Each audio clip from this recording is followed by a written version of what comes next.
Be strong in the Lord. Today, St. George's Day, is the day we remember the patron saint of England. He's also the patron saint of Georgia, Portugal and Malta, among other places too. But why does a country have a patron saint? The idea of having a patron is to have somebody strong who's on your side, who can make you successful, someone who will look out for you, make it all go well. A person close to God is a patron saint who can pray for you and your country, rather like a guardian angel. But why does England have St. George?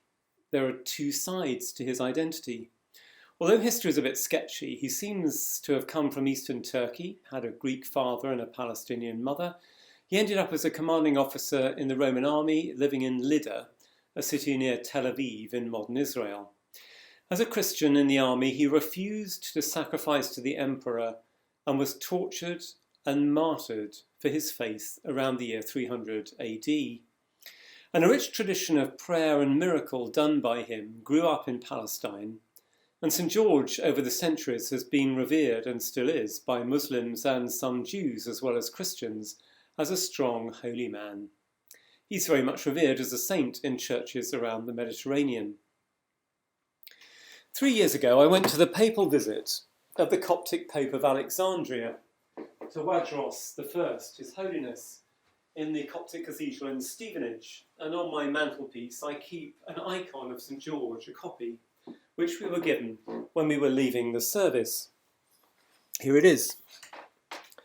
St. George has inspired generations of Christians and Copts and others who've been ready to stand up for their faith and suffer and die for Jesus Christ. But that's not why he's England's patron saint. When English soldiers went to conquer Palestine in the Middle Ages, they discovered the story of St. George, and they popularised the legend that he was a Christian knight who killed a dragon to save a princess from being eaten. That's what these English soldiers were looking for in a powerful patron saint to bring them success in battle. One is a soldier who they could identify with.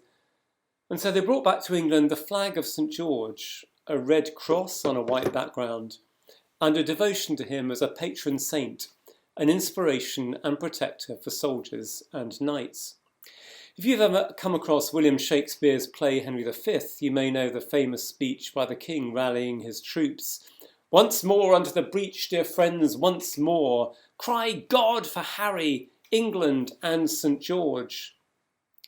St. George had become a figure of power for the English to call on, someone who was strong, who would help you win your battles.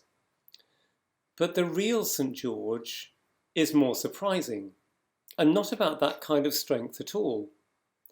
Remember, George is an international figure, an ordinary person, a soldier, who refused to fight physically in order to win the spiritual battles of life.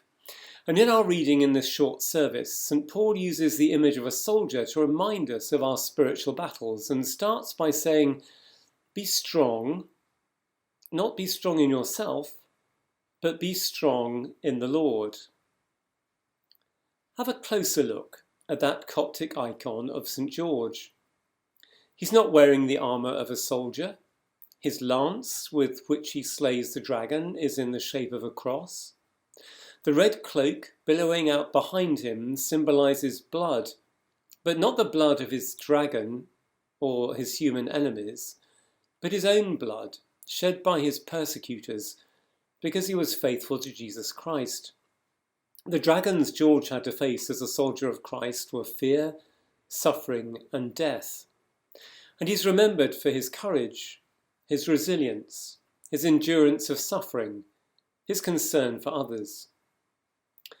Sometimes St. George gets misused. I've seen the flag of St. George used to exclude others, as a symbol of being English over against being part of God's wider human family, used as a means of power over people, rather than having the power to suffer on behalf of Jesus Christ and of others. In these days, when our national resilience is being tested, when we need to work together as never before, when many of us face suffering and danger, and some face death, let's take courage from St. George to find our strength in following Jesus Christ in life and through death, with love and faith and hope. Be strong in the Lord.